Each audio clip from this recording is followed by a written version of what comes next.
Vladimir Poutine s'est affiché aujourd'hui lors d'un entraînement des forces de dissuasion nucléaire russes. L'exercice était prévu, planifié, annoncé, mais l'image est assez éloquente. Éloquente parce qu'une nouvelle fois, sans dire un mot, Poutine continue de montrer que l'arme nucléaire est une option. Pour en parler avec nous aujourd'hui, Rachel Kahn, écrivaine et juriste. Bonjour à vous. Bonjour. Merci d'être sur ce plateau. Le général Jean-Paul Perruche également. Bonjour à vous, général de corps d'armée, ancien directeur général de l'état-major militaire de l'Union européenne, Christian Maigrelis, ancien conseiller de Gorbatchev et auteur du livre Le naufrage de l'Union soviétique aux éditions transcontinentales.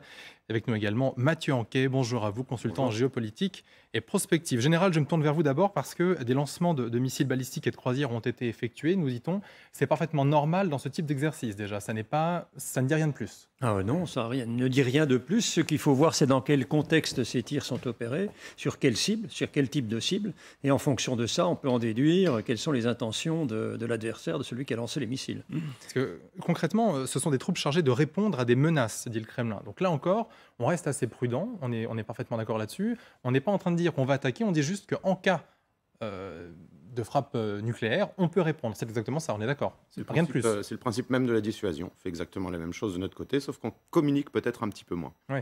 Malgré tout, le fait qu'il communique, ça n'est pas un hasard. S'il le fait maintenant, ça a évidemment un sens. Même si ça a été prévu, on aurait très bien pu passer l'image sous silence. Pas en ce moment. Je crois que justement, Vladimir Poutine, il est dans la démonstration de ce qu'il peut faire, de ce qu'il veut véhiculer comme message à la fois en interne et en externe. Il a l'habitude de montrer qu'il est présent, qu'il est aux commandes, qu'il est aux manettes et que tout le monde lui obéit. Christian Maigrelis, vous êtes d'accord avec ça? Oui, je crois sur la méthode. C'est de la démonstration, il est aux commandes, il contrôle la situation, il veut défendre son pays, voilà.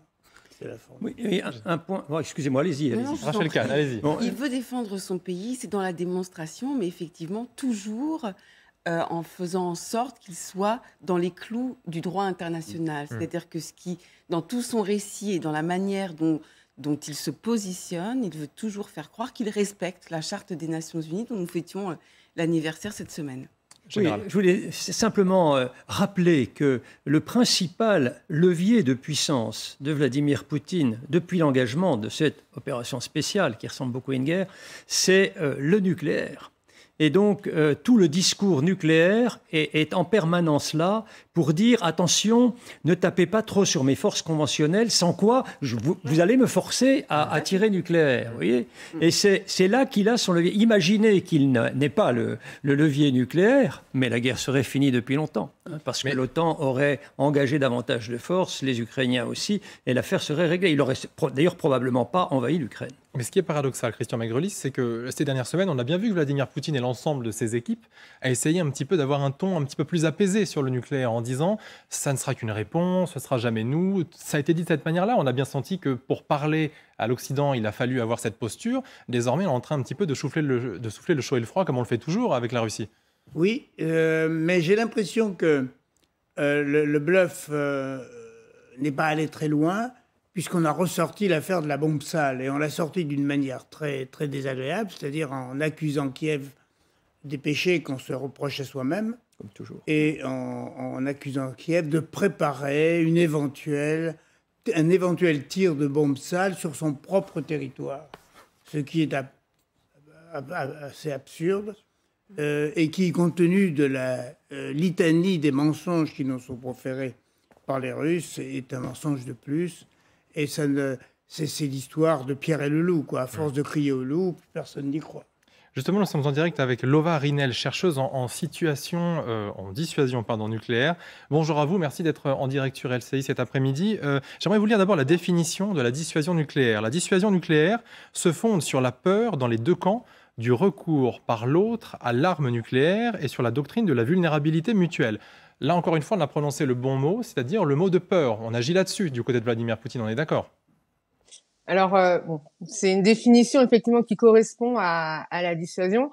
Je crois qu'il y a un mot important, il y a crédibilité qui manque à votre définition, puisque faire peur sans crédibilité, c'est pas possible. Et je crois que cet exercice dont on parle, il faut le recontextualiser. C'est un exercice habituel, puisque à chaque fois que l'OTAN, rappelez-vous, il y a à peine une semaine, l'OTAN a fait un exercice du même type. Enfin, on n'était plus sur la composante aérienne. La Russie procède en général une semaine, 10 jours après, à des exercices. Donc ça, c'est un premier point. Là, on est sur une triade. Et ce qu'il faut savoir, c'est que Vladimir Poutine, c'est pas la première fois qu'il est aussi présent à un exercice nucléaire de ses forces. Maintenant, je crois que nous, en tant que on va dire société civile et spectateurs de cette guerre, on a aussi une vigilance particulière à s'arrêter sur chaque geste que fait Vladimir Poutine, et il joue sur ça.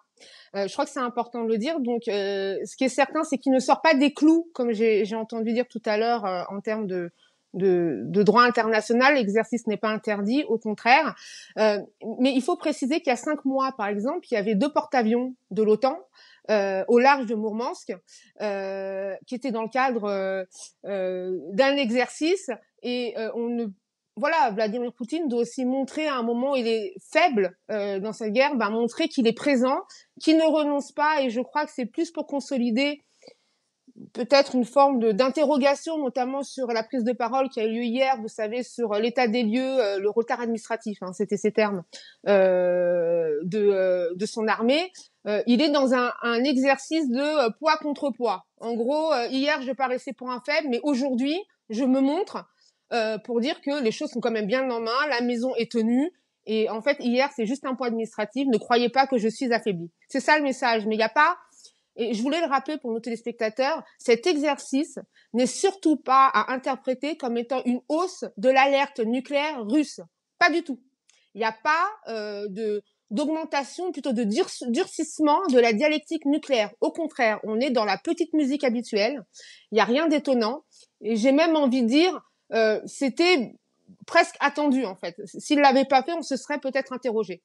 Vous avez raison de le rappeler. Vous parliez justement à l'instant de cette fameuse triade. Donc je me tourne vers vous, Général. Essayez de nous expliquer un peu ce que c'est que cette triade. Et je vais également demander à Anthony Rodriguez, notre chef d'édition, de remettre cette image de Vladimir Poutine devant tous ses écrans. Parce que cette triade, on la voit. Expliquez-nous. Oui, alors la triade, je pense que vous faites allusion au système de déclenchement nucléaire en Russie. C'est-à-dire qu'au départ, dans leur mode de fonctionnement, leur règlement, il est prévu que la décision nucléaire, de tir nucléaire, implique 3 personnes. Je ne vais pas dire que c'est de la responsabilité de 3 personnes, c'est le président Poutine, le ministre de la Défense et le chef d'état-major. Donc normalement, c'est par évidemment accord de ces 3 personnes que le feu nucléaire peut être déclenché par la Russie. Après, dans la réalité des choses, il faut voir, tout dépend de la relation qui existe entre ces 3 personnes, évidemment. Et c'est pour ça qu'il y a toujours aussi un doute, une incertitude qui fait elle-même partie de la dissuasion. Mais si vous me laissez encore 10 secondes, je voudrais appeler votre attention sur un autre point qui, pour moi, est important quand on veut juger de la détermination du président Poutine à utiliser vraiment l'arme nucléaire, c'est de mettre en perspective cette gesticulation nucléaire avec ce qu'il fait par rapport aux forces. À quoi assiste-t-on actuellement ? À un renforcement des défenses dans le Donbass et en Ukraine en général, pour essayer de gagner le maximum de temps. Ensuite, qu'est-ce qu'on fait ? Mobilisation partielle. On sait tous, et le président russe aussi, que ça va prendre du temps avant de pouvoir engager ces gens. Et puis, ça montre qu'on a l'intention de les engager dans une deuxième fois. Troisième élément, on constitue une force en Biélorussie, fusion, etc. Toutes des choses qui s'inscrivent dans la durée. Ce qui veut dire que, pour moi, ce n'est pas du tout cohérent avec un emploi en défensive à court terme d'une arme nucléaire. Vous voyez ce que je veux dire ? Mathieu Anquet. Il y a une autre interprétation possible, mais les deux ne sont pas du tout contradictoires avec le terme triade. C'est plus les images que je vois sur l'écran qui est à droite. Quand on parle aussi de triade nucléaire, ce sont les 3 grands modes de feu nucléaire, donc sous-marin, missiles transportés par avion et missiles tirés à terre, et montrer que l'ensemble de ces moyens sont en capacité. Alors, il y a aussi une triade, mais là, c'est une interprétation avec un petit ton d'humour. Bon, c'est ces 3 téléphones, en fait, qui, à chaque fois, on a ces 3 téléphones fixes Alors déjà, il a des écrans, on peut... On les voit à chaque fois, ces téléphones? Ah oui, à chaque fois. À chaque fois, c'est des téléphones qui sont derrière lui et qui, à mon sens, démontrent toujours cette volonté en sous-texte d'être ouvert au dialogue à l'international et aux autres. Ben, en sous-texte, mais c'est une mise en scène, en fait. Oui. Et à chaque fois, cette mise en scène pour montrer sa bonne foi, que lui, en fait, il veut défendre un récit, il veut défendre ses territoires, il est pour la dénazification et qu'il a ses téléphones fixes qui sont derrière lui. Vous avez d'autant plus potentiellement raison que rien n'est jamais laissé au hasard avec la communication de Exactement. Vladimir Poutine. Lovarinel, je me retourne vers vous parce que vous disiez tout à l'heure que l'OTAN, effectivement, menait elle aussi des exercices, mais nous, on ne communique que très peu dessus. Est-ce qu'on devrait communiquer davantage ou est-ce que c'est de nature à justement faire en sorte qu'il y ait une escalade supplémentaire? Alors la chercheuse que je suis va tout de suite vous interrompre. Si on communique dessus, mais on n'en parle pas, c'est pas pareil. Les exercices ne sont pas cachés. Maintenant, on n'en fait pas des tonnes, effectivement, comme le font les Russes, mais en temps de paix, entre guillemets, c'est pareil. Les Russes mettent un paquet médiatique en Russie que nous ne faisons pas, nous, en France. Et c'est important de le préciser. Donc, on a, nous, un rapport, je parle vraiment de la France et peut-être de l'Occident par extension, notre rapport à la chose militaire n'est pas du tout pareil dans notre culture occidentale.